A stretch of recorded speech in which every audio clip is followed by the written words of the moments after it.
बॉलिवूड अभिनेता सैफ अली खानवर घरात घुसून चाकू हल्ला। चोरीच्या उद्देशाने घरात एंट्री की सैफ अँड फॅमिलीज टार्गेट। झटापटीत सैफ गंभीर जखमी, सुदैवाने प्रकृती स्थिर।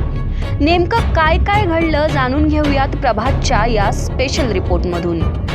मुंबईत गुरुवारी पहाटे घडलेल्या एका धक्कादायक घटनेने संपूर्ण बॉलिवूड पुन्हा एकदा हादरलंय।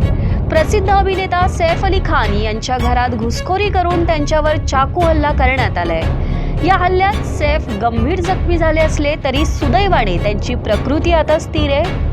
बांद्रा येथील सद्गुरू शरण इमारतीतील 12व्या मजल्यावरील सैफ अली खान यांच्या निवासस्थानी रात्री साधारणतः 2:30 वाजता एक घुसखोर चोरीच्या उद्देशाने शिरल्याची प्राथमिक माहिती आहे। सैफ यांनी या घुसखोराला अडवण्याचा प्रयत्न केला असता त्यांच्यात झटापट झाली। झटापटीदरम्यान घुसखोराने चाकूने हल्ला केल्याचं सांगितलं जातंय।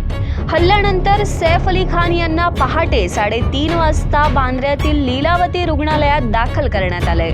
सैफ यांच्या शरीरावर एकूण 6 जखमा झाल्या असून त्यापैकी 2 जखमा गंभीर आहेत। चाकू हल्ल्यात मणक्याजवळ झालेली जखम गंभीर असून यावर उपचार करण्यात येत आहेत।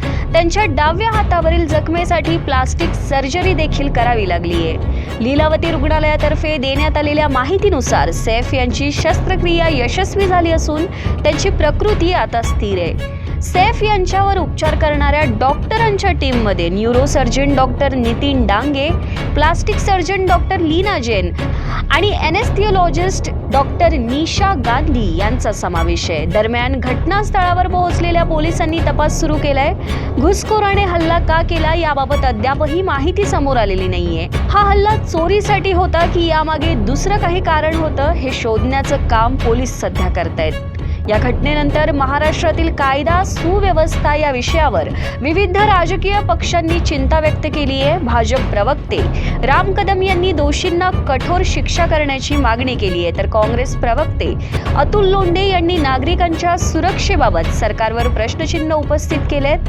सैफ अली खान सध्या त्यांच्या आगामी Jewel Thief the Red Sun chapter या चित्रपटासाठी तयारी करत होते। या हल्ल्यामुळे त्यांच्या चाहत्यांमध्ये मोठी चिंता निर्माण झाली आहे। सैफ यांची प्रकृती आता स्थिर असून त्यांना डॉक्टरांच्या अंडर ऑब्झर्वेशनमध्ये ठेवण्यात आलंय।